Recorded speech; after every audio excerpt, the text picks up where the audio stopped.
तो चलते हैं फिर से एक नए अध्याय की ओर।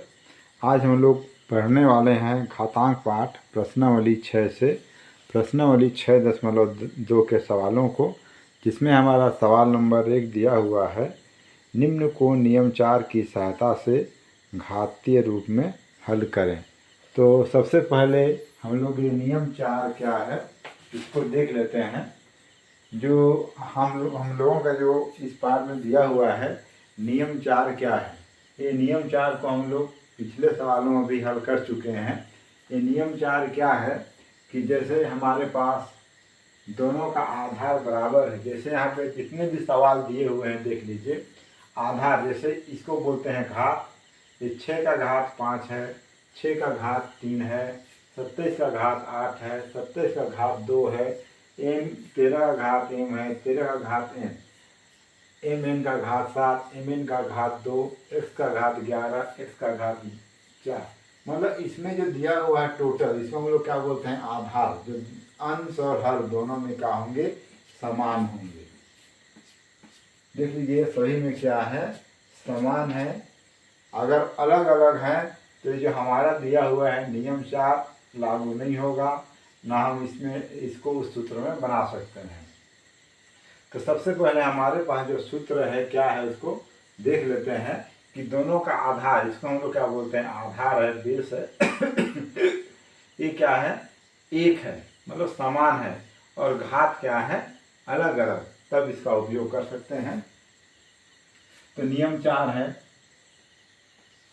x का घात m बटे x का घात n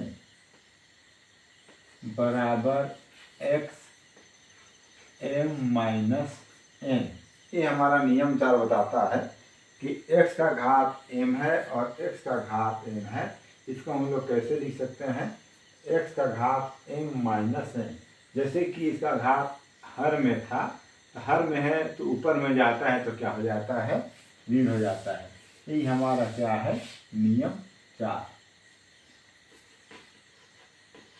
ये हमारा क्या है, नियम 4 है। तो इसी नियम के 4 के द्वारा हम लोग इसको आगे बढ़ेंगे।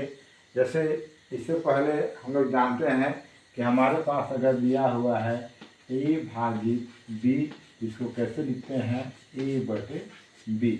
तो ये जो भाग के रूप में दिया हुआ है उसको हम लोग इस रूप में लिखेंगे, और इस रूप में लिखने के बाद ये नियम 4 का उपयोग करेंगे और हमारा उत्तर आप लोग के सामने आ जाएगा।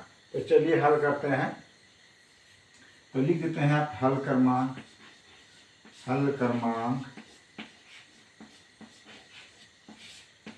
1। क्या दिया हुआ है सवाल, 6 का घात 5 भागित 6 का घात 3। देखिए आधार समान है तो इसको भाग के रूप में दिया हुआ है, तो कैसे जो भाग के रूप में लिखते हैं तो लिख देते हैं। हमारे पास पहले आप लोग को यहाँ में दिखा चुका हूँ, जो भाग के रूप में रहता है इसको ऐसे लिख सकते हैं। तो ये हो जाएगा कितना, 6 का घात 5 भागित 6 का घात 3 बराबर कितना हो जाएगा, 6 का घात 5 बटे 6 का घात 3। अब हमारे पास नियम 3 है। नियम 3 में क्या दिया हुआ है, x का घात m बटे x का घात n बराबर कितना हो जाएगा, x m माइनस n। तो वैसे ही यहाँ पे दिया हुआ है, इस x रखते जगह कितना दिया हुआ है, 6। यहाँ पर लिख देंगे कितना, 6। और इसका घात था m, तो लिख देंगे यहाँ 5 है तो 5 ही रहेगा, इसमें कोई अंतर नहीं आएगा।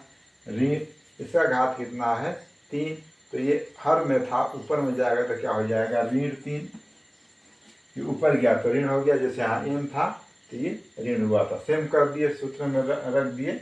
अब इसको हम लोग घटा देंगे तो कितना हो जाएगा, 6, 5 में 3 घटाएंगे कितना बच जाएगा, 2। तो इस प्रकार हमारा जो सवाल नंबर 1 का उत्तर बनकर तैयार है। ये हमारा क्या है, उत्तर है सवाल नंबर 1 का। अब इसी प्रकार करते हैं, सवाल नंबर 2 दिया हुआ है, तो सवाल नंबर 2 को हल करते हैं। तो उससे पहले जो सूत्र दिया हुआ है मैं इस सूत्र को मिटा देता हूँ। क्योंकि हल करने में थोड़ा सा जगह ले रहा है। और इसमें हमको कुछ भी चेंज नहीं करना है। देखिए जो हल क्रमांक 1 को जैसे हल किए हैं सेम हम लोग हल बी नंबर को हल करेंगे। तो लिख सकते हैं हल क्रमांक कितना है, ये 1 नहीं था, इसको लिख देते हैं हम लोग ए। अगला है बी, यहाँ लिख देंगे हल क्रमांक बी। बी में सवाल दिया हुआ है 27 का घात 8 भागित 27 का घात 2। देखिए ये 27 का घात 8 है भागित 27 का घात 2।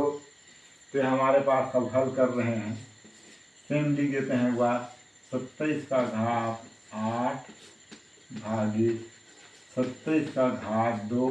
इसके बाद ये हल हो रहा है, तो हल करेंगे तो ये भाग के रूप में लिख देंगे तो कितना हो जाएगा 27 का घात 8 बटे 27 का घात 2। लिख सकते हैं नियम 4 से।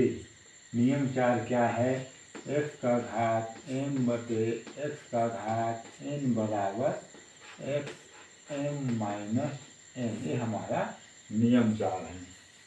अब यहाँ पे लिख देंगे क्या हो जाएगा, ये 27 है, लिख देंगे यहाँ पे 27 8 अरे 2 घटा देंगे कितना हो जाएगा 27 का घात 6। ये सवाल नंबर 2 का उत्तर आ चुका है। अब सवाल नंबर सी को देखते हैं। तो हल क्रमांक सी लिख सकते हैं हल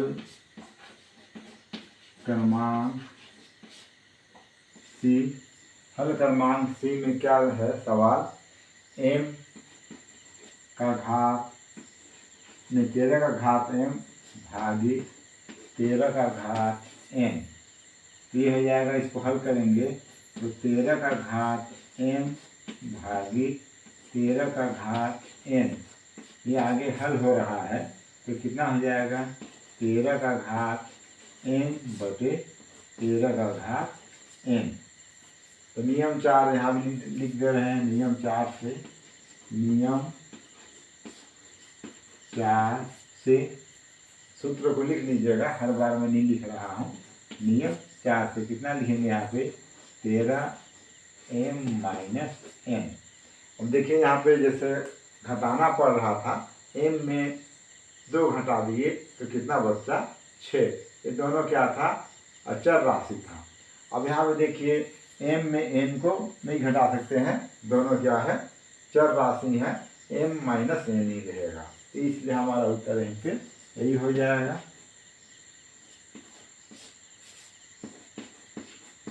अब सवाल नंबर डी है, देखते हैं सवाल नंबर डी। इसमें भी कुछ नहीं है, छोटा सा है। यहाँ लिख सकते हैं हल क्रमांक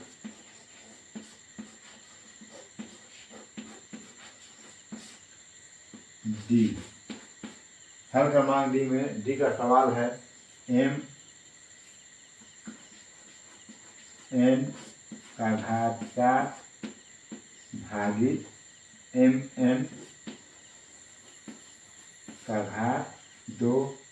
इसको मैं डायरेक्ट हल कर दे रहा हूँ, जैसे लिखते थे नहीं लिखा है, डायरेक्ट हो जाएगा। कितना हो जाएगा यहाँ पे mn का घात 7 बटे mn का घात 2। यहाँ कितना हो जाएगा mn, नियम 4 यहाँ लिख देंगे, नियम 4 से कितना हो जाएगा 7 देंगे 2 घटा देंगे कितना हो जाएगा mn 7 में 2 घटाएंगे कितना बचेगा 5। ये हमारा क्या हो जाएगा उत्तर। अब अंतिम सवाल बचा हुआ है ई नंबर। ई नंबर को हल कर देते हैं जल्दी से, फिर अगले सवाल की ओर चलेंगे। अगर आप लोग हमारे YouTube चैनल में नए हैं तो प्लीज़ हमारे चैनल को सब्सक्राइब कर दीजिएगा। हम आप लोग के पास इसी प्रकार के वीडियो लेकर आते रहते हैं। अब यहाँ पे दिया हुआ है x का घात 11 भाजित x का घात 4। अब इसको भी हल कर देते हैं डायरेक्ट। क्या हो जाएगा ये x 11 भागित x का घात 4। नियम 4 डाल देते हैं, कितना हो जाएगा x 11 ऋण 4। नियम 4 लिख देते हैं यहाँ भी, नियम 4 से। ये सब पार्ट को हल करने के लिए हमको बहुत सरल सवाल है, लेकिन कंटिन्यू अभ्यास जरूरी है। अगर थोड़ा सा अभ्यास में कमी करेंगे तो हमारा सवाल लास्ट में नहीं बन पाता है। समझ में जितना जल्दी आता है कोई चीज़, उतना जल्दी भूल भी जाते हैं। इस चीज़ को आप लोग भी ध्यान रखिएगा। और प्रश्न नंबर के सभी सवाल बन चुके हैं। अब आप लोग के सामने प्रश्नावली 6.2 का सवाल नंबर 2 है। इसमें 3 सवाल दिए गए हैं। निम्न को सिद्ध कीजिए, मतलब इसमें तीनों को सिद्ध करना है। अब सिद्ध करके क्या लाना है हमको, दायां पक्ष को हल करेंगे और बायां पक्ष के बराबर लाएंगे, और बायां पक्ष को हल करेंगे दायां पक्ष के बराबर लाएंगे। तो यहाँ पे हम लोग हल करते हैं बायां पक्ष दायां पक्ष, जैसे बायां पक्ष और दायां पक्ष। तो यहाँ पे हम लोग लेते हैं हमारे दायां पक्ष को, ये हमारा दायां पक्ष है। जैसे कि हमारे दाएं हाथ के साइड में इसलिए दायां पक्ष, ये बाएं हाथ के साइड में इसलिए बायां पक्ष। तो यहाँ लेते हैं, हल लिख देते हैं। दोनों को हल करना है और लाना है कि दायां पक्ष के बराबर में। तो यहाँ पे हल हो जाएगा 6 का घात 5/4 का घात 5 बराबर 6। तो हम लिख सकते हैं दायां पक्ष से, मतलब दायां पक्ष को हल करेंगे तो 6 का घात 5/4 का 6 का घात 4। तो इसको लिख सकते हैं, सूत्र है हमारे पास। कौन सा सूत्र लगेगा, वही नियम 4 का सूत्र है जो सवाल नंबर 1 में बनाया है, सेम वही सवाल को लगाना है। तो x का घात m/x का घात n बराबर कितना हो जाएगा, xm-n। देख लीजिए यहाँ पे दोनों का आधार समान है, तो 6 है। यहाँ पे लिख देंगे तो कितना हो जाएगा, यहाँ पे 6 5 ऋण 4। जैसे m ऋण n लिखे थे तो 5 ऋण 4, यहाँ कितना हो जाएगा 6 5 में 4 घटाएंगे 1 आ जाएगा। इस प्रकार हमारा 6 का घात कितना आ गया 1। यहाँ पे 1 को लिखने की आवश्यकता नहीं है, ये स्वयं अपने आप में छुपा हुआ रहता है। तो देखिए बायां पक्ष को हल किए, हमारा उत्तर कितना आ गया, दायां पक्ष। तो लिख सकते हैं यहाँ पे बायां पक्ष बराबर दायां पक्ष। दोनों पक्ष बराबर हो चुके हैं। तो सेम इसी प्रकार से हम लोग हल करते हैं बी नंबर को। तो देख यहाँ भी लिख देते हैं हल, कितना हो जाएगा p का घात 9/p का घात 4 बराबर p का घात 5। तो यहाँ भी ले लेते हैं हम लोग बायां पक्ष को, दायां पक्ष को। ये हो जाएगा दायां पक्ष से, दायां पक्ष में क्या दिया हुआ है हमारा, p का घात 9/p का घात 4। सूत्र कौन सा सूत्र है, नियम 4, x का घात m/x का घात n बराबर xm-n।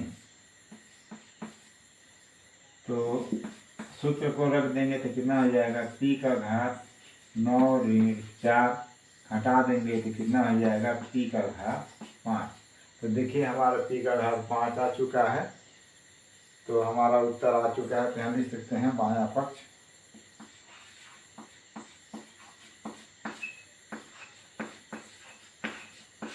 बराबर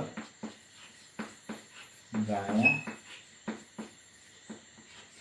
पक्ष। मतलब हमने लिख सकते हैं यहाँ पे यही सिद्ध करना था, यहाँ भी लिख देंगे यही सिद्ध करना था। सी नंबर में भी सेम हो जाएगा हल।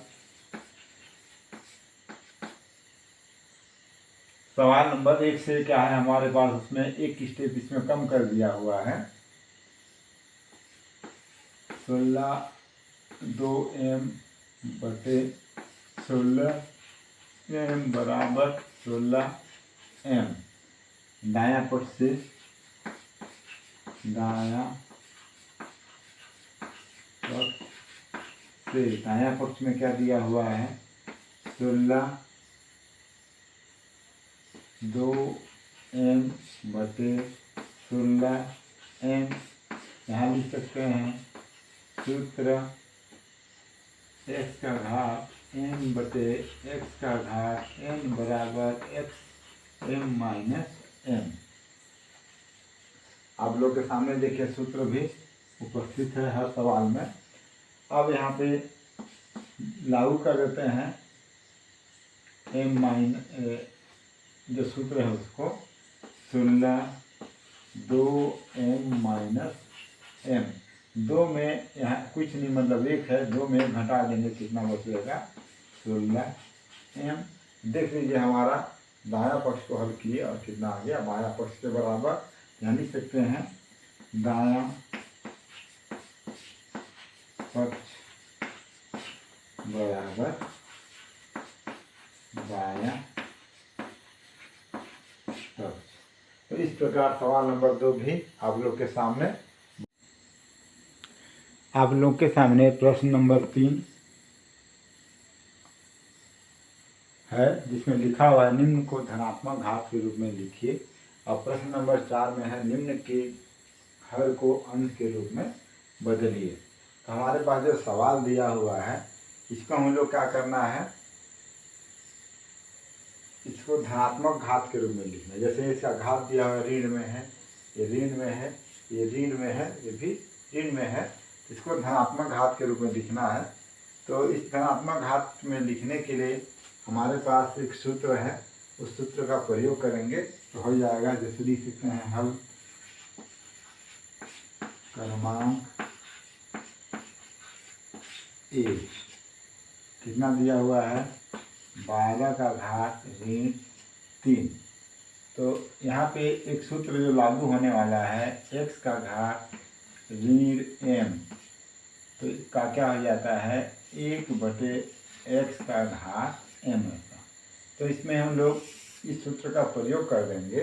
मतलब x का घात m है, ये अंश के रूप में है, ये ऋण है। तो जब हर में आता है तो इसका ऋण क्या हो जाता है, बदल जाता है, पक्षांतर कर देते हैं। तो पक्षांतर करने से धन का पक्षांतर क्या हो जाता है, ऋण, और ऋण का पक्षांतर क्या हो जाता है, धन। मतलब यहाँ पे अंश का पक्षांतर करते हैं ऋण में, अंश को जब हर के रूप में लिखते हैं तो चिन्ह बदलते हैं। तो चिन्ह में क्या हो जाएगा, यहाँ पे अभी कुछ चिन्ह नहीं है, मतलब धन चिन्ह है, तो ये हर जो ऊपर जाएगा तो ऋण में आ जाएगा। तो सेम इसी को लिख देंगे तो हमारे पास से क्या हो जाएगा, ये 1 बटे 12 का घात 3 ए नंबर।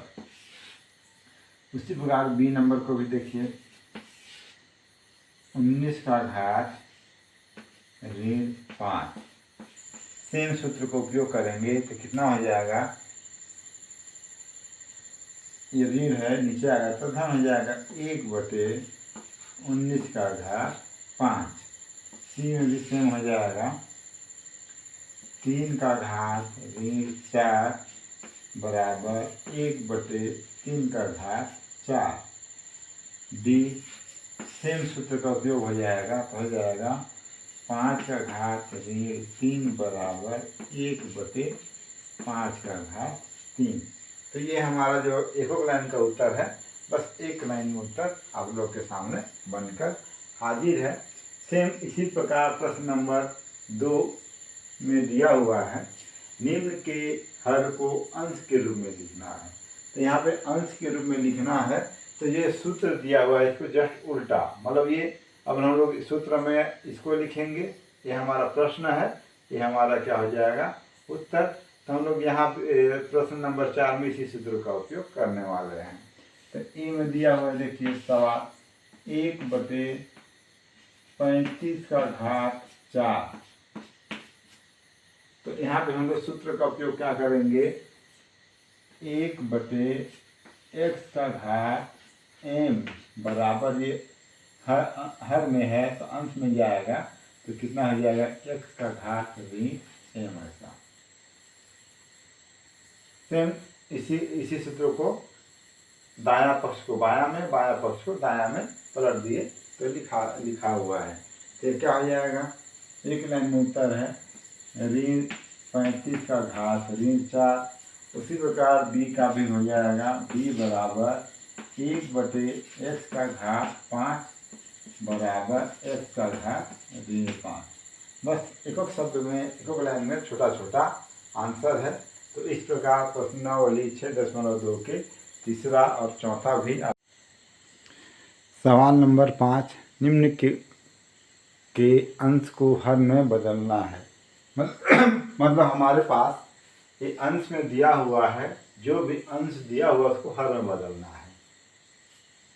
तो छोटा है, एकोक लाइन का उत्तर है। जैसे ए का क्या हो जाएगा,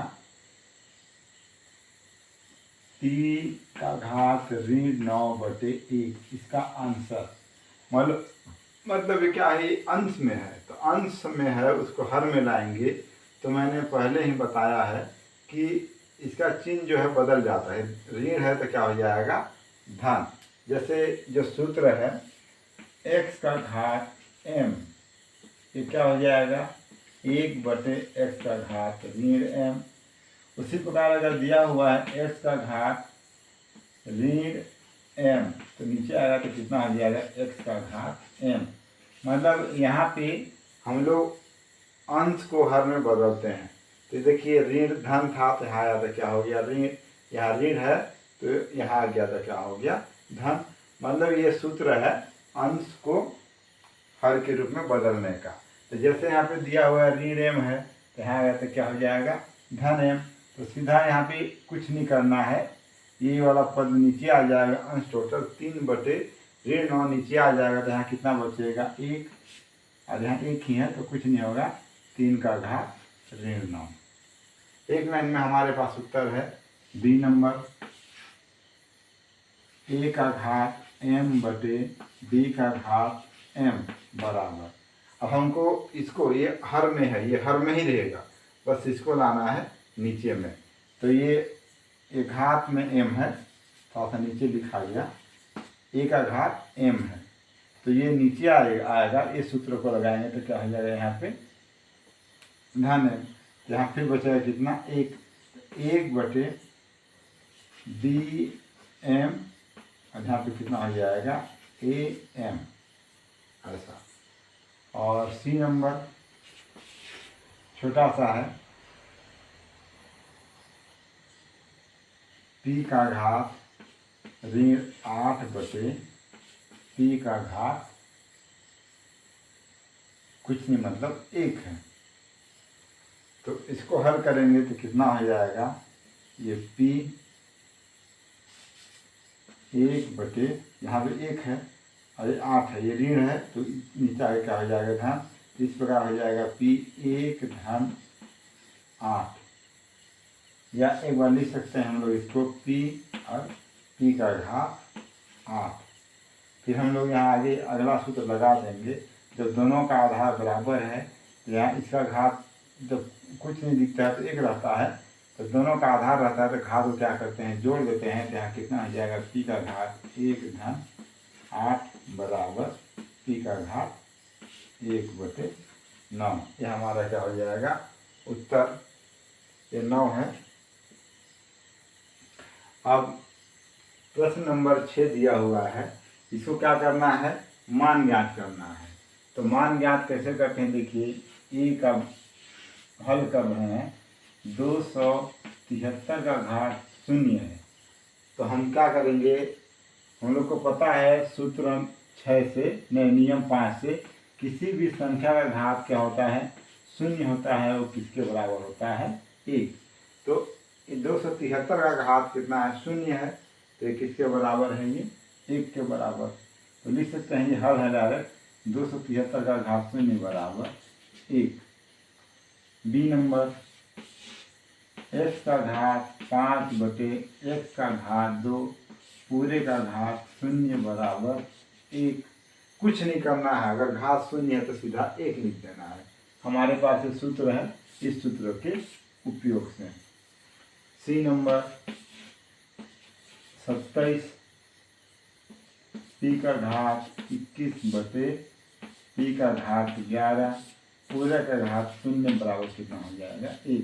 मतलब कुछ नहीं करना है, ये सूत्र मतलब किसी भी संख्या का घात, जैसे अगर हमारे पास आता है x का घात आ गया 0 तो भी कितना हो जाएगा 1। कोई संख्या है 5 का घात 0 बराबर 1, मतलब किसी भी संख्या का घात 0 है तो हम लोग यहाँ पे आंख बंद करके 1 लिख सकते हैं। इस प्रकार देखिए आप लोग के पास 5 और 6 के उत्तर बनकर तैयार हैं। हमारा अगला सवाल है प्रश्न 7, x का मान क्या होगा। तो यहाँ पे सवाल दिया हुआ है A B C D, कुल 6 सवाल दिए हुए हैं। तो इन सभी में जो ये घात दिया हुआ है, मतलब संख्याओं का घात, आधार और एक घात दिया हुआ है, इसका मान ज्ञात करना है। तो इसका मान हम लोग ज्ञात करते हैं। तो चलिए जैसे हल लिख देता हूँ, यहाँ पे हल क्रमांक 7 का ए है, तो ए नंबर को हल करते हैं। इसमें दिया हुआ है सवाल हमारा कितना दिया हुआ है 2 का घात x बराबर 4। जैसे कि हम लोग जानते हैं इस 2 को हम लोग क्या लिख सकते हैं, नहीं 4 को, 4 बराबर कितना होता है 2 गुणित 2। ये 2 बार आया हुआ है, तो इस 2 को हम लोग क्या लिख सकते हैं 2 का घात 2 ऐसा। तो हमारे पास ये 4 किसके बराबर आ जाएगा 2 के घात 2 के बराबर। तो हम लोग इस 4 को क्या लिख सकते हैं, या यहाँ पे छोटा सा लिख सकते हैं कोष्टक में 4 बराबर 2 का घात 2। अब हमारा अगला स्टेप क्या होगा कि ये 2x बड़ा की जगह में लिख देंगे हम लोग, 4 की जगह में कितना लिखेंगे 2 का घात 2, क्योंकि हम लोग यहाँ लिख सकते हैं 4 को हम लोग ऐसे लिख सकते हैं। और 2 का घात 2 कैसे आया मैं यहाँ पे आप लोग को दिखा चुका हूँ, तो थोड़ा सा ध्यान देंगे तो आ जाएगा। अब यहाँ पे देखिए ये 2 अरे 2 को हम लोग काट देंगे, तो यहाँ कितना बच जाएगा x बराबर 2। तो इस प्रकार सवाल नंबर ए का उत्तर आया, x का मान कितना आ गया 2। ये हमारा क्या है आप लोगों का उत्तर है। आप इसी प्रकार देखिए बी नंबर को, बी नंबर में भी सेम प्रक्रिया अपनाएंगे। जैसे बी में दिया हुआ है हल क्रमांक हो गया अपना बी 4 x बराबर 64। अब यहाँ पे 2 दिया हुआ था तो हमको इसको 2 के गुणज के रूप में ही लिखना है। अब ऐसा नहीं कि यहाँ पे 2 दिया हुआ 4 है और इसको हम 2 के गुणज के रूप में लिखेंगे, गलत हो जाएगा। हमको जो संख्या दिया हुआ है, जैसे यहाँ पे जिसका घात है 4 का घात x है, तो हम लोग 64 को 4 का गुणज के रूप में लिखेंगे। तो कैसे लिखेंगे, तो कैसे आएगा गुणज, इसको निकाल लेते हैं लघुत्तम समावर्तक 64 का। लेकिन हम लोग किससे निकालेंगे 4 से ही निकालेंगे, किसी दूसरे संख्या से नहीं देना है। तो यहाँ कितना हो जाएगा 4 एकम 4 हासिल बचा 2 हो गया 24, तो 4 6 24, फिर 4 से 4 चौको 16, फिर यहाँ से 4 एकम 4। तो हम लोग यहाँ जैसे यहाँ लिखे थे वैसे लिख सकते हैं। तो 64 को क्या लिख सकते हैं 4 गुणित 4 बराबर कितना हो जाएगा 4 कितने बार है 1 बार 2 बार 3 बार, 4 का घात 3। तो यहाँ भी कर सकते हैं 1 चौके 4, 4 चौके 16, 16 चौके 64। तो इसको भी अगर लिखेंगे तो हम लोग क्या लिख सकते हैं 64 बराबर कितना लिख सकते हैं हम लोग 4 का घात 4, नहीं 4 का घात 4 नहीं 4 का घात 3। और ये 3 कैसे आया हुआ है बगल में देख चुके हैं। तब यहाँ पे हो जाएगा डायरेक्ट 4 का घात x बराबर 4 का घात 3। तो हम लोग x का मान को लिखना है, तो यहाँ पे कितना आ जाएगा x बराबर 3, या इस 4 को काट देंगे तो हमारे पास कितना आ जाएगा, x के बराबर कितना आ जाएगा 3 आ चुका है। अब इसी प्रकार सवाल नंबर सी को देखते हैं। सी में कितना दिया हुआ है, 8x का घात, सी नंबर है 8x बराबर 1। अब यहाँ पे देखिए, जैसे सवाल नंबर में दिया हुआ था 2 था, यहाँ 4 था, यहाँ 4 था, यहाँ 64 है, लेकिन यहाँ पे जितना दिया था उससे बड़ी संख्या थी। लेकिन हमारे पास यहाँ कितना है, 8 है, और यहाँ कितना दिया हुआ है, 1 दिया हुआ है। तो हम लोग इसको कैसे करेंगे, तो हम लोग को पता है नियम 5 में हम लोग पढ़ चुके थे, क्या पढ़े थे, p का घात 0 बराबर कितना होता है, 1। और हमको इसको 8 के रूप में ही लिखना है, जैसे 8 है तो हम 8 ही लिखेंगे। तो हम लोग यहाँ क्या लिख सकते हैं, जानते हैं हम लोग, p का घात 0 बराबर कितना होता है, 1 होता है। ये हमारा सूत्र से हमको मालूम है। तो अब इसको हम लोग क्या लिख देंगे, 8x बराबर 8 का घात 0 ऐसा। तो हम लोग जान रहे हैं किसी भी संख्या का घात 0 होता है और किसके बराबर होता है, 1। यहाँ भी 8 हो गया, हमको यहाँ 8 लाना अनिवार्य है, इसलिए यहाँ पे 8 लाएंगे, यहाँ भी 8 लाएंगे, तो ये 8 8 कट जाएगा, तो x के बराबर कितना आ जाएगा, 0।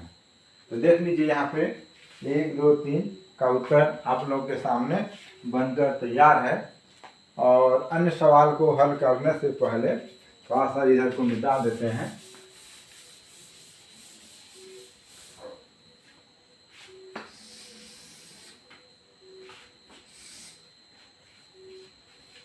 और डी नंबर को हल करते हैं। तो डी नंबर में दिया हुआ है, देखिए क्या दिया हुआ है, 3x बराबर 1/3। अब हमको इसको क्या लाना है, इसका आधार 3 है, तो इसका आधार भी क्या लाना है, 3। हमारे पास हम लोग जानते हैं एक सूत्र था, x का घात n बराबर कितना लिख सकते हैं, इसको x माइनस n लिखा जा सकता है। तो इसी सूत्र का प्रयोग होगा। यहाँ पे लिख सकते हैं 1/x n बराबर x माइनस n। इस सूत्र का प्रयोग कर देंगे तो हमारा सवाल कितना हो जाएगा,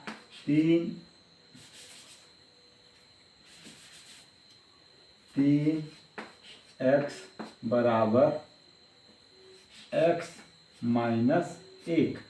यहाँ 1 क्यों लिख रहे हैं, क्योंकि 3 का घात 1 होगा। यहाँ पे 3 है तो 1 यहाँ पे छुपा रहता है, किसी भी संख्या का घात कितना है, यहाँ पे 1 है, 1 छुपा हुआ है, तो ऊपर गया तो ये क्या हो गया, 1 आ गया। तो यहाँ भी ये 3 और 3 कट जाएगा, तो हमारे पास x बराबर कितना आ गया है, -1। अब डी हो चुका है। अब ई की ओर चलते हैं। तो इसको हल करने से पहले इन सवालों को मैं मिटा देता हूँ। अगर आप लोग हमारे YouTube चैनल में नए होंगे तो प्लीज़ चैनल को सब्सक्राइब कर देंगे, क्योंकि मैं आप लोग को आपके विषय से संबंधित संपूर्ण वीडियो लाता रहता हूं, और आप लोग के लिए ये जरूरी भी है ताकि आसानी से पढ़ सकें। तो देखिए अब हमारे पास है ई नंबर 4x बराबर 1/64। अब देखिए हमारा ई सवाल, ई नंबर जो है सवाल बी की तरह है, मतलब बी ही सेम है, बी की तरह ही नहीं बोल सकते हैं, बी सवाल सेम है। हम लोग 64 को क्या लिखे थे, 64 को हम लोग क्या लिखे थे, 64 बराबर लिखे थे 4 का घात 3, क्योंकि यहाँ पे 4 है तो हमको 4 के रूप में ही लिखना है। तो एक बार हम लोग इसको क्या लिख सकते हैं, 4 का घात x बराबर 1/4 का घात 3। जब 4 का घात 3 लिख दे तो ये 3 को हम लोग ये सूत्र इसमें लगा देंगे, ये सूत्र को लागू कर देंगे तो यहाँ पे कितना हो जाएगा, इसे वही सूत्र लागू हो जाएगा। तो 4x बराबर 4 माइनस 3, ये ऊपर जाएगा तो माइनस में आ जाएगा। ये 4 अरे 4 कट गया तो हमारे पास कितना आ जा रहा है, x बराबर -3। ये हमारा क्या है, उत्तर है। हमारे सवाल का उत्तर आ चुका है। अब हमारा जो है सवाल, अंतिम सवाल की ओर चलते हैं। तो अंतिम सवाल इसमें क्या दिया हुआ है देखिए, थोड़ा सा ये लंबा जाएगा तो इसको मैं इधर हल करने का प्रयास करता हूँ। एक नंबर में दिया हुआ है, यहाँ कितना सवाल लिख देते हैं, 3 2x धन 4 बराबर 3 गुणित 243। ये सवाल लिखा चुका है तो मैं इसको मिटा देता हूँ ताकि अच्छे से हम लोग इसको हल कर सकें। अब देखिए हमारे पास यहाँ दिया हुआ है 3 का घात है, ये 3 दिया हुआ है लेकिन 243 दिया हुआ है।